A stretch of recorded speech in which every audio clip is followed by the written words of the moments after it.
What's going on, guys? Today I'm going to show you a particularly strong Vex Phase Familiar build I've been using for the past week or so. I've really started to enjoy using this build as I got used to it and got familiar with it, and I think you will too. So let's get right into it.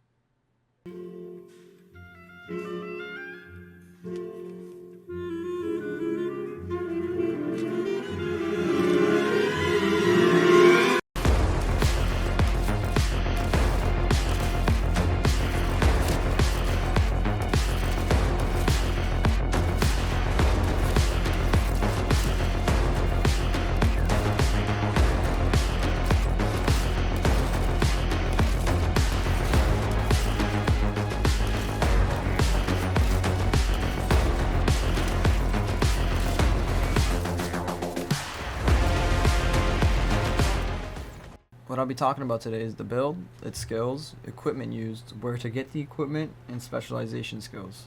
The build I'm going to show you guys today is very good at mobbing and overall decent at bossing. It specializes in high single target burst damage that is built with specialization and skill stacks. This is more of a patient bossing build, relying on you to wait for the right buffs to stack and only using your ability for bossing or single targets. It has good survivability and overall is great for everything all the way into Ultimate Vault Hunter Mode 5. I personally enjoy this build for its passive mobbing style. You don't need to use your ability until you absolutely need to, like in a boss fight. Unlike the Dead Ringer tree, which allows you to summon up to 3 minions, Trouble is always out and helping you, taking aggro, building shield for you, buff stacks, and dropping overshield. Let's go over the skill tree next. First, we'll cover the main tree you'll be using. This will also be the main tree you will be leveling as you progress if you are starting from the beginning. This action skill allows you to summon a minion, Trouble, who fights alongside you and grants you buffs with the right skills and specializations. The first skill we have is the enchantment skill. It's a very basic passive, but important nonetheless. It increases kinetic damage while your skill is active, which is Vex's main damage source in this build. This is one of the buffs Trouble provides when bossing and can be also utilized when targeting high value single targets like vials. Next we have a point in the Grave Sustenance for getting back Trouble when on the field. This is good for running drill sites, but by the time you're fighting the bosses again, you will most likely have Trouble back for summon. Moving on down, we have a few points in the Overprotective. It's a kill skill that provides overshield. This is good for mobbing and very good for drill sites and bosses that summon mobs. It's a sustainability skill that also ties in with the interaction with the piece of equipment I will show you later on. Moving to the right, we have full points into Yalo and Bay, a very important passive skill which increases maximum health capacity for Trouble and gives you increased gun damage after commanding Trouble. This is another one of the buff stacks you'll be using when bossing, and specifically for bossing, as it has a short window of opportunity to utilize the buff. Commanding Trouble is a skill that comes from an augment I will show you shortly. Next, I put full points again into Vorpal Fiends for increased critical hit damage overall. This skill is for maximizing damage potential, nothing special, but also vital.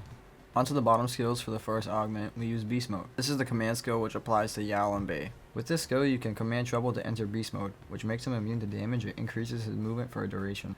For most of this duration, the buffs from Yao and Bay will be active, increasing your damage by 25% for 8 seconds while Trouble is being commanded for 10. This has a cooldown of 25 seconds, which also means Yao and Bay's buff has a cooldown of 25 seconds. Use it wisely. This is why I say skills are best used for single high value targets like vials or bosses. On the right side of the augment, we have full points yet again, but into Grave Current. Grave Current is a kill skill that gives a bonus of 40% shock damage to each of Trouble's attacks, stacking 3 times for 10 seconds. Why is this good? Well, when paired with the next 2 skills I will show you, it makes mob clearing a breeze and can occasionally help with bossing. After Grave Current, we have Dead Wire, which whenever you deal gun damage has a chance to spawn a Spark Remnant, which deals an entire 400% of gun damage dealt when spawned. This then shocks nearby enemies, dealing minion shock damage. This is combined with the previous skill, Grave Current, to amplify the damage dealt to mobs when stacked. Next we have the rest of this tree's points in the Stormblessed. Stormblessed also pairs with the 2 previous skills. With this skill you gain increased shock damage overall by 40% when maxed out, and 30% increased shock status effect damage. Finally on this tree we have the Capstone, Unsealed. This is vital to the build. With this capstone, Trouble marks targets, causing them to take increased gun damage by 50% while they are marked. This capstone in particular is crucial for bossing and is going to help you maximize your burst damage output when all your buffs are stacked and ready. This capstone, unlike the tree's others, has a kill skill which helps with Trouble's sustainability as you are mobbing. The only other tree we touch in this build is the Incarnate tree. The first skill we touch is Grave Sites. This is a kill skill that helps with clearing drill sites and hordes of enemies. Whenever you get a kill, your critical hit damage increases for 10 seconds by 15% up to 45%. Next we have 1 point into Leeching Attunement for that extra sustainability. Lifesteal also provides overshield, which is really good because you're just constantly doing damage, so you're just constantly getting overshield. After Leeching Attunement, we move down to the right and put full points in the Grave Implements.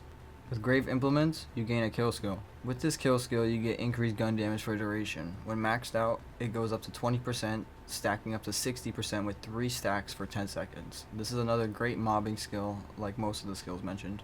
To the left, we have 1 point in the Bloodletter. This is a great addition to Leeching Attunement, as you do gain health leech from bleed stacks. Bleed is not the main source of damage for this build, nor do you rely on it at all. This is just for a little bit extra survivability.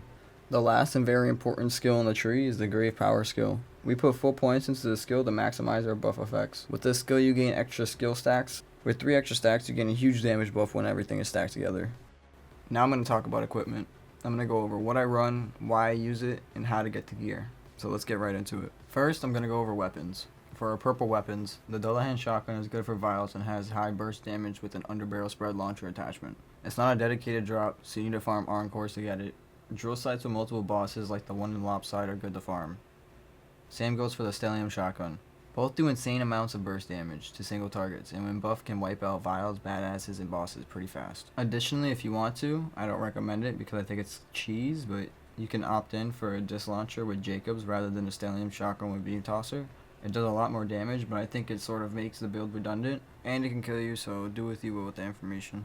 For our first legendary weapon, we have the Hot Slugger. This is probably my favorite weapon in the game, simply for its combination with a Jacobs enhancement for extra ricochets, and its legendary buff which gives 30% more damage for 10 seconds with a max stack of up to 90%. These together make mob clearing a breeze. Where do you get the Hot Slugger? You get the Hot Slugger in the Craven's Nook Order Bunker in the heart of the mountain, farming the Callous Harbinger of Annihilating Death. For a second legendary weapon, I personally chose the Oscar Mike with a space laser on it. It's very good for high single target damage and blowing bosses away. Paired with a Jacobs accessory if possible, the gun itself can prove to also be fairly good at mob clearing too. But it's not mainly used for that. The bulk of this weapon is its space laser ult fire. Where can you get the Oscar Mike with a space laser on it? You can get an Oscar Mike from the Genome boss in Lopside after beating the Fault Hunting side mission, which is available from Carcadia later in Carcadia Burn. The next piece of equipment we have is the rep kit, the standard kill spring. This rep kit is used for its legendary attribute, Blood Siphon, which upon killing an enemy sends seeking healing orbs that hold the excess damage dealt to them inside of them. This damage is converted into health for you. This health can also apply to Overshield, a very good item for mobbing. Where can you get the kill spring? You can get the standard kill spring in the Toil of Spoiling Vis in the Dominion City's Carcadia district. In here you'll farm a boss named Axmal for the kill spring. For this build's grenade ordnance, we went for the crit knife. Everyone knows what the crit knife is by now, but if you don't, it's a knife that makes all your damage after hitting an enemy with the knife count as a crit. This is a vital item for min-maxing your damage output in short intervals. This is one of the items you'll be using against single targets like bosses and badasses. This is not a dedicated drop like the double-hand shotgun and Stellium shotgun. This can be farmed for pretty much any boss, you just need to get lucky. We used the Ultra Teen Witch class mod for this build. This item enhances your lifesteal and applies it to your shield and overshield when both health and shield are full. This is a great sustainability mod that will keep you up regardless if you're bossing or mobbing. Combined with additional perk skills in the class mod, you become a walking tank. For additional skills, I recommend looking for anything that enhances skills like Conjunction or Grave Thirst. Any of these are good to get for this build on the class mod. For stat bonuses, I recommend getting anything that increases lifesteal, action skill duration, cooldown, critical hit damage, damage dealt, etc. Anything that helps boost the overall stats you already have buffs in with skills. Where can you get the Ultra Teen Witch mod? You can get the Ultra Teen Witch mod in the Ark of Radix in the Grindstone of the Worthy after collecting all the vault fragments for this vault. In here you'll farm Radix for the chance at the class mod. The next item on our list is very important for our build, Watts for Dinner. A shield that when active, enemies have a chance to drop Overshield when hit. And when Overshield is active, it grants you an extra 25% shock damage overall. This stacks with skills mentioned earlier and provides a constant shock element effect when fighting, even if you're not attuned to shock. The attributes we have on our shield are also vital. Amp. When energy shields are full, shots drain 35% of those shields for 150% shock damage. Here's the thing about that though. With your build, you're constantly lifestealing and applying it to your health and shield, providing overshield and whatnot. This overshield is not drained by your amp shot, so it's great for increasing damage while not really feeling the loss of the shield at the same time. Where can you get the Watts for Dinner? You can get the Watts for Dinner in the Ark of Origo in the Lowlies after collecting all the vault fragments for it. In here you will farm Origo for a chance at the shield. For our last piece of equipment, our class enhancement, we have a legendary Jacob's Deadly Hat Trick. This is an important enhancement to get with at least extra ricochet. It doesn't need to be legendary. Epic enhancements work too, as they provide an extra stat buff which can also buff you overall. This item helps tremendously when mobbing with the Hot Slugger. When you kill 2 mobs with one shot, getting 60% damage in one instance, it feels pretty nice. Since most of the guns we use are shotguns, I went for a shotgun attribute stat on my enhancement, and gun critical damage increased by 50%.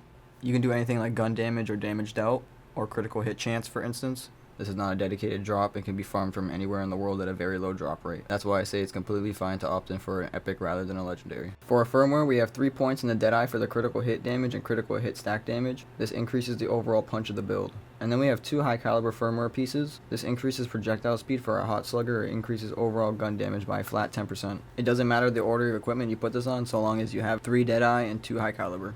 Moving on to the last section, we have our specializations. These help top off the build and make it what it is. To start, we only need about 60 points to get this build finished, 20 into brute, 20 into sharpshooter, and then 20 into killer.